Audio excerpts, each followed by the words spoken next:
Hey, folks. Hey, Long Beach. It's Jerlene, and I'm live. All right. It's been a moment. It's been a moment. It's been a moment, y'all. Did you miss me? Did you miss me? Did you miss me? Oh, wow. All right. It's Jerlene, and I'm live from Long Beach. All politics are local. Talk of the town. Jerlene Tatum, mama with a voice. Live from Long Beach. Okay, so it has been a moment, people. It's been a moment. Was contemplating if I was going to continue this or not, but I'm here. I'm here. So let's see. Got to give me some time to kind of warm up. It's been a while since I've been live on this platform. Again, it's Jerlene Tatum, live from Long Beach, talk of the town. All Politricks are local, talking about local politics, specifically here in Long Beach. Tonight, I'm just going to I'm going to attempt to give a recap of what happened, which seems like forever ago. Let's see, we are in September. So at August, July, June, it's been 3 months since we had the primary election. And we still have 50 more days until the general election here in California. So I'm not even sure, like, I have notes all over the place. I'm going to try to do this quickly. But this is going to be the first of several to come over the next 50 days, talking about local politics as we prepare for our general election that's going to take place November 8th here in California. Just tapping in to do a recap. But before that, I just wanted to share leading up to our primary election in June, I started doing this commentary, All Politics Are Local, talking about local politics, had about 10 different candidates across various election or offices joined me live, had some community folks join me live to have conversation about politics. Hopefully some folks can do that this go round. But if you're watching me right now, I can see I haven't got anybody watching me at this moment. Hopefully I'm streaming live on YouTube as well. But let me know that you're here. Thumbs up, show me some love. So leading into our June primary election, we had over 38 candidates out of Long Beach that were running for some office or another here in Long Beach. 40 plus running locally in Long Beach and for state or federal seats. So what were those seats? Here in Long Beach, it was odd number councilmatic districts, 1, 3, 5, 7, 9. And we also had a mayoral race. There was a runoff for the mayoral race, which is going to be quite interesting, already quite interesting now as people, as the campaigning has kicked back up. Runoff in the 5th district as well, runoff in the 3rd district. I didn't talk too much about the 3rd district, but I hope to be able to talk a little bit about that this time. So what I'm going to do, let's see, there was about I read somewhere that there were about 80,000 votes cast here in Long Beach in our primary election. 80,000 out of a population of 500,000. I'm not sure how many of those are voting age. I definitely got to look that up, but about 80,000 votes were cast across the city. So I'm looking at my notes over there on the wall. So let's see. But I'm just going to pull up some of the election results and kind of go off of those. So give me just a moment. Anyway, if you're joining me, let me know that you are here. It's been a minute since I've been on this platform. Hopefully I'm streaming everywhere I'm supposed to be streaming, but show me some love. If you're watching me later, put replay so that I know that you stopped by.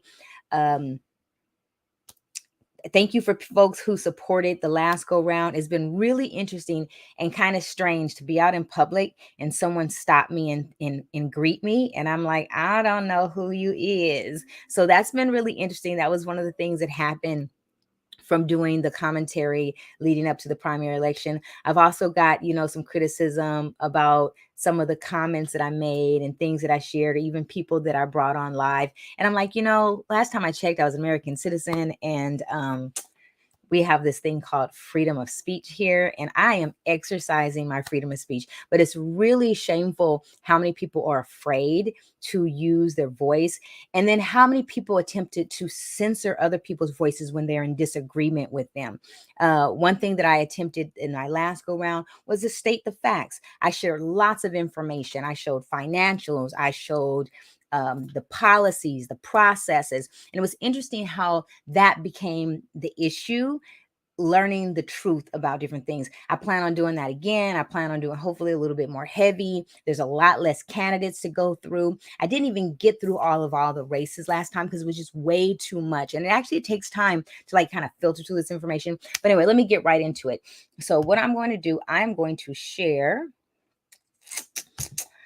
show some of the results. So let's see, let's start here. I'm not sure what that one is.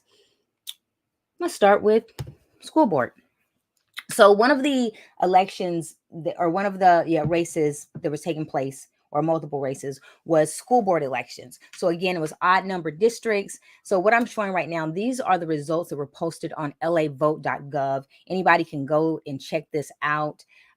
So what was really interesting, so we had an incumbent running in District 5, the incumbent won, Diana Craighead. We had 3 new folks running for District 1. Oh, District 3, although there was no race, it was really interesting. The District 3, or the Area 3 school board member, still campaigned, although he had no competition, Juan Benitez. And the reality that was campaigning to give opportunity to be able to campaign for another candidate. It's really interesting. You got to watch it, folks. It was actually kind of disappointing that money was put in there. Because it still requires money for folks to be able to run for these seats. But anyway, District or Area 1, Long Beach Unified School District Governing Board member. This race right here really blew my mind. I was blown away when I saw the results and saw that Maria Isabel Lopez was the front runner in this race. She was considered like an underdog. She came in late into the race. Few people knew who she was, but she came out like a star in this race. And what was so interesting, the County of Los Angeles actually even pledged her the winner.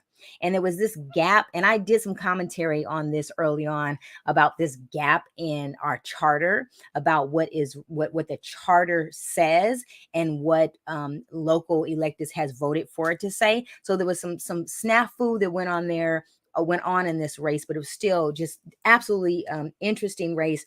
Found it very interesting that Nubia Flores, who is being supported by the union, the Teachers Association union, didn't win. And I think there was an assumption that she would win. Sharifa Batts, she was unknown. I would say as someone who's very involved in Long Beach Unified School District, she was not very connected to the constituency and the community as far as name recognition. Yet it was just so interesting just to see this race. And I believe there was actually, I believe there were 4. Were there 3 people in this race? Oh no, 3 people in this race. It did start out. There were 4. Someone dropped out before they even filed paper. So anyway, this was a very amazing race. Let's see. If I click on, see if it changes. All right. So let's share. So again, I'm on LA Vote. Let me go back to my. All right, so let's pull up another one. Give me just a moment. So if folks are watching, like I said, would you watch now, watch later? Let's see. What is this race? State Assembly. So we had a state assembly race. There were 4 candidates in this race. This, although this is a state seat. It encompasses Long Beach. We have a current sitting council member, Al Austin, that is running in this race. Josh Lowenthal, the son of the outgoing Congressman Alan Lowenthal, is running. Janet and Mary. I had an opportunity to go live with Janet and Mary to talk about what their platforms are. This race right here is a very interesting race, and a race that everyone needs to be paying attention to. I'm going to be talking more about this race as over the next 50 days. I got a lot of comments about this race. The fact that the top run, the front runner in this right now, Josh Lowenthal, lived in Orange County and was running, and just recently ran for a seat in Orange County, and then all of a sudden is running here in for the seat in our local area. Also, what I find really interesting is even some of the campaign material that went out is make it seem like as if he earns a seat just because of his lineage. But anyway, that's not what I'm going to be talking about tonight. I'm just showing some of the results. This is a race that folks really got to be like paying attention to, and really watching the candidates and what they have to say and what has their track record been. Again, Al Austin's current sitting 8th district council member. He is where the new 5th is, but the new 8th is. But he's been the council member for, here in Long Beach for, I think he's in his 3rd term. All right, so let's switch again. So again, this is just kind of review, folks. Just a review. Let's pull up another one. I know this is probably really boring. You guys don't really care about this part, right? Although this is very important stuff. All right, what is this? I already pulled that up. Assembly. Let's see, what is this? United States Representative 42nd District. So I just mentioned outgoing Congressman Alan Lowenthal. So he has retired. Our current mayor of Long Beach, Robert Garcia, is running for the seat. As you see, there were a lot of folks running in this race. I had an opportunity to go live with William Moses Somerville, Reverend William Moses Somerville. I actually went live with him when he announced that he was running. I did meet Joaquin Beltran. But if you take a look, and everyone thought that, and I wouldn't say everyone, folks thought that the Garcias were going to be the front runners. So I think folks were surprised when they saw that Garcia and a Republican candidate, John Bresco, were the top two front runners in this race, going to a runoff. This is also another race to be paying attention to. I don't know if I'm going to talk too much about this race. I don't even want to even really spend too much time over the next 50 days talking about this race at all. I can just say that our current mayor here in Long Beach, this is what he's been working toward, right? So folks who have like indifferent feelings about his leadership as mayor, this is a race that's probably very important to you. I know some folks are like, just good riddance, go on with your life. But again, this is the results from the primary election in June. All right, let me go back. Okay. Yes, I'm doing just a little bit of just a recap of some of the information. Let me close some of these tabs out, people. So if you're joining me, if you're watching later, let me know that you've been here. This is going to be my first one of several going into the general election, November 8th. Many of you have probably already started receiving the various phone calls for surveys. I've received 2 so far. Very interesting, very, I would say almost a bias leaning toward one candidate or another. You have to listen to how the information is delivered to you to hear the direction in which they're trying to get folks to go. So anyway, you're probably already receiving some type of mailers. I haven't received any mailers yet. Phone calls, text messages. Yes, I have. Okay, so let's pull up. All right, who am I pulling up now? Let's see. Oh, Sheriff.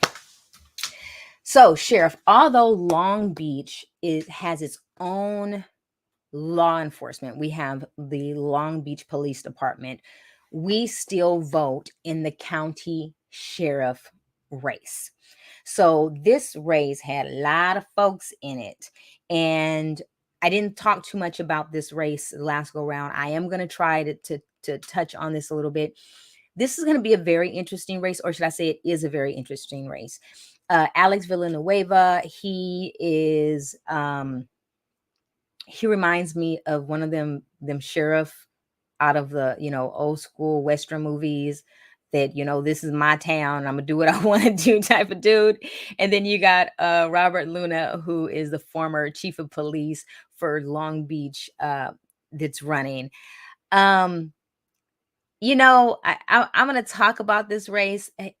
I think Alex Villanueva is absolutely hilarious, and not necessarily the best way, but he's comical and petty in the way in which he has been leading. I don't even know if I want to say call it leading. It's been really interesting. But Luna, I'm going to talk more about this. I am going to spend some time. And the reason I'm going to spend some time here, because it's really interesting. Some of the folks that actually here in Long Beach that supported Alex Villanueva, that are now supporting Robert Luna, it's really interesting. None of them came out and said we made a mistake.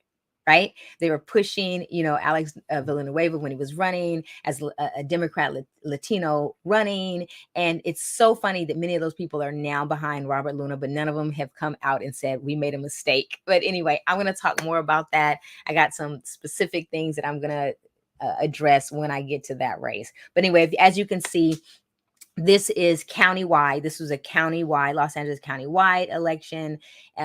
And I recently saw something that many of the, I don't know if it was many or if it was all of those that lost in this race have gotten behind Robert Luna. Okay. So I'm going through these one at a time. I'm going to get to the good stuff in just a moment, y'all. Give me just a moment. Let me get to the good stuff. Okay, have already. A race that I didn't really talk about at all, which covers, here, let me go ahead and share this. See if I can share this one, is the assembly seat. There's another assembly seat that encompasses the northern part of Long Beach. And it's a state assembly 65th. There were two candidates in this race, Gibson and Zuba. I don't know how to say it. Fatima, Mike and Fatima. Fatima has run in this race once before. I believe she ran in the previous race. But anyway, two folks running in this race.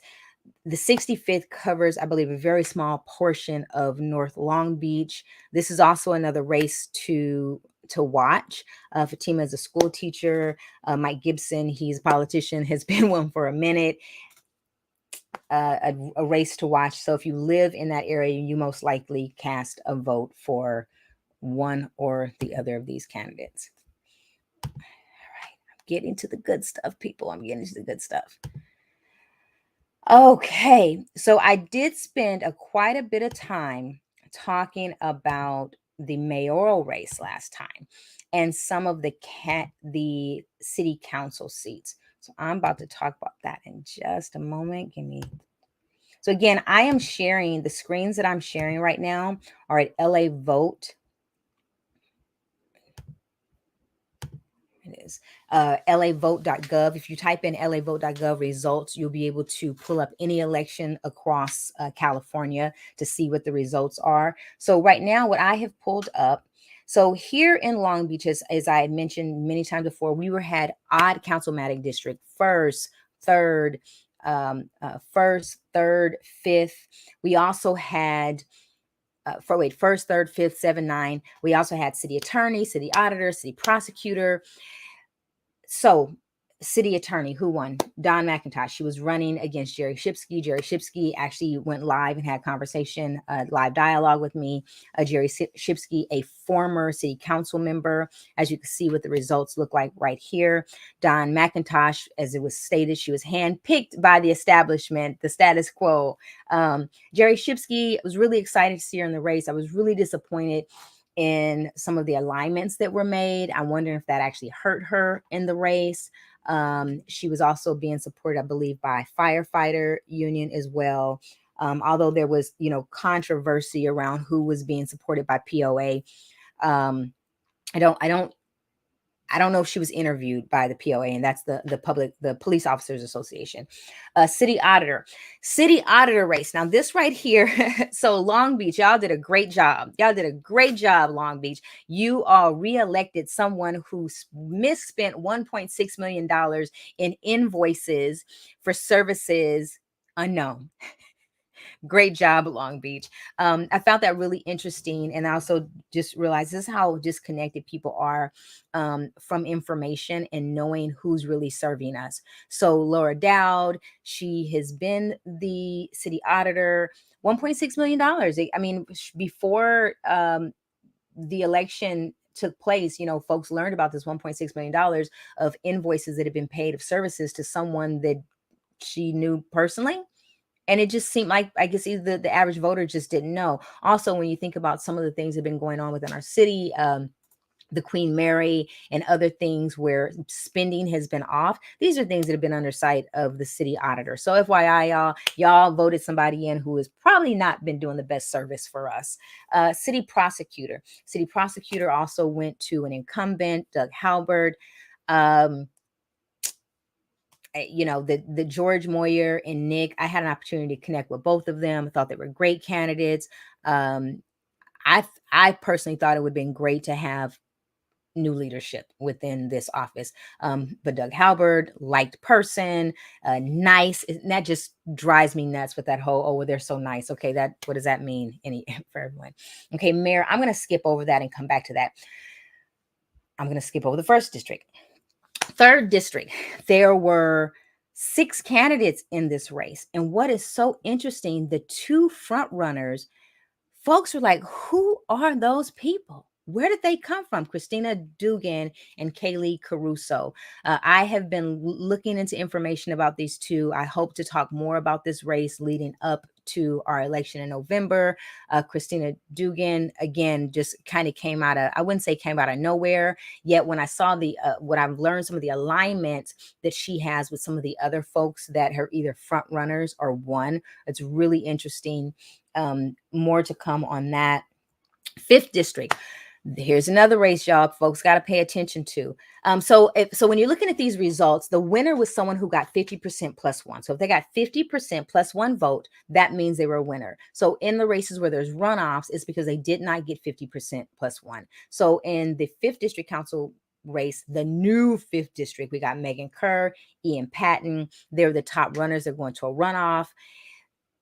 Kerr is a current school board member, Area 1, and Ian Patton has been a community leader in multiple things over the years. So this is a race for folks to really pay attention to. Again, I'm going to talk more about alignment and endorsements and stuff as we move forward. So again, more to come. Okay, District 7. This race, I live in the 7th district. There was some... how can I say? Name recognition matters. How about that? Name recognition matters. And even the alignment here, there was some alignments that I observed that I was not happy with. Yet there was, the people who were running, Carlos, Alex, Raul, they did not necessarily have the base or even, I would say, the reputation to win the race. If there was a second round in this, someone may have done a little bit differently. But anyway, that's this race. There's no runoff. 9th district. This race is very interesting. So we got Joni Riggs Odie, Jenny Gonzalez, Gus Raul. One of the candidates actually pulled out of the race. I believe it was Gus, pulled out of the race prior to the election and basically said, I'm not campaigning anymore. Did pretty decent in the race. Jenny Gonzalez. Wow. Folks were like, how did she get to second place? How did she get to second place? People are still asking, how did she get to second place? So Jenny is the widowed wife of someone. His name was Tomas Gonzalez. Tomas Gonzalez was someone who challenged the city of Long Beach for some shenanigans they were doing many, many years ago. I know very little about Jenny, but again, it was like, wow, how did that happen?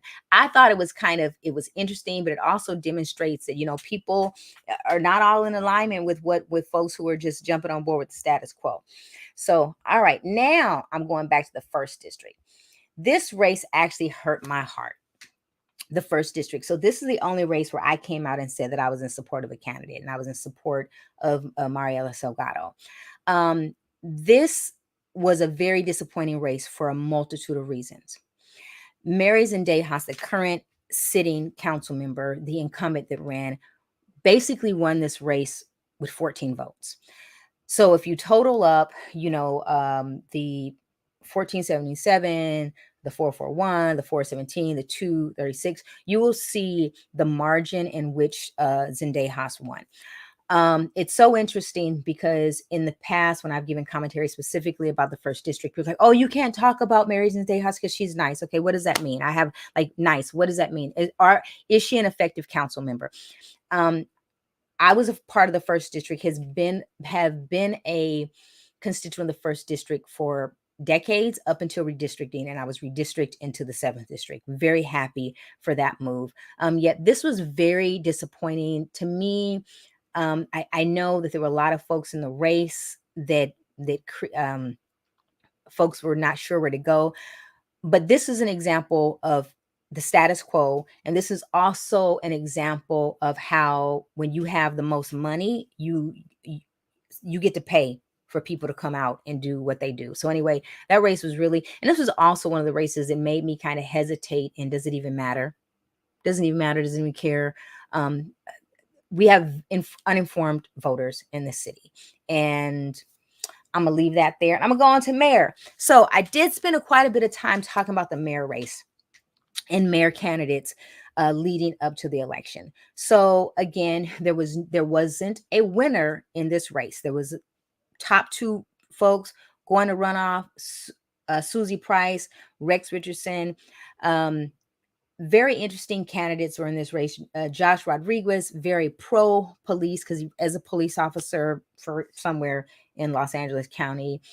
Franklin Sims, that candidate resulted in fake profiles being set up and attacking me, and a whole bunch of crap that was very interesting, and funny and sad at the same time. Yet when you look at these numbers here, you could see that there was a lot of indecision from voters. And from what I read somewhere that out of the votes that were cast in this city, about 3,700 people did not select a mayor candidate at all. People are indecisive. This race is one that it's a game changer for our city, folks. Was I surprised? I was surprised that candidate Rex Richardson had such a high margin, but at the same time, I wasn't surprised because Richardson has basically been campaigning the entire time that he's been in office in the 9th district. So this has been part of a bigger plan.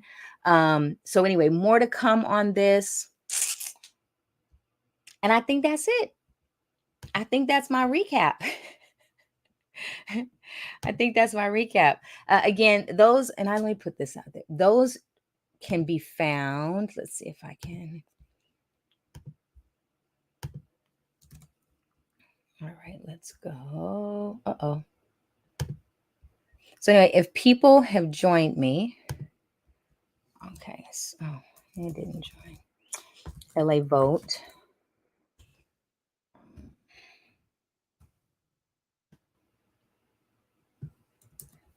Copy. So anyway, if you're joining me afterwards, please let me know you've been here. So if you go to results, lavote.gov, you can pull up the results from the election. 50 days, folks, until our general election. So I will be back with more All Politricks Are Local. I really hope people are paying attention. I hope people are not being enamored by the glossy mailers. There was a lot that went on with some of those mailers that we received last time for from the independent expenditures. I will talk more about that. I will be talking about finances. Yet the race, the election and this campaign has left me feeling kind of icky, and in that people don't want the truth. People don't want facts. People like being uninformed.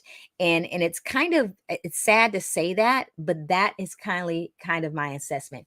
And people are making decisions based off of emotions and less off of who is going to set the best policy, who's going to lead our city to the best place. If you have some thoughts or you would like to share, please join me live. My goal is to try to go at least once a week for the next few weeks leading up to the selection, 50 days. There are some I think there's some state things going. Oh, also, I'm going to be talking about some of the other things that are going to be on our ballot. There's going to be a ballot measure for Long Beach Unified School District. And I believe there's also going to be a ballot measure for Long Beach. I need to get more information on that because those are things we have to pay attention to as well, because that means there's going to be changes in some of the taxes and finances that we have to put out. But again, if you got some thoughts that you would like to share or be in conversation with me, please join me live. If you're a candidate and you want to reach a little base of folks, please join me live. I'd love to have you. There are going to be some opportunities to hear from some candidates. Leadership Long Beach is hosting an event. I believe it's on October 3rd, October 1st. I'll post the information, but there is going to be an opportunity to hear from the mayoral candidates coming up in the next few weeks. I know that there's going to be an opportunity here on the west side. I live on the west side of Long Beach. A West Long Beach group is going to be hosting an opportunity for candidates to come and speak, the mayoral candidates. Again, if you stop by, give me a thumbs up. Let me know that you've been here. What were your thoughts from the election? What are your thoughts going into the next election? What would you like to learn more about? Let me know. All right, Jerlene. Audrey. All right, folks, it's been Jerlene live here, Talk of the Town. All Politricks Are Local. I will be back. Good night.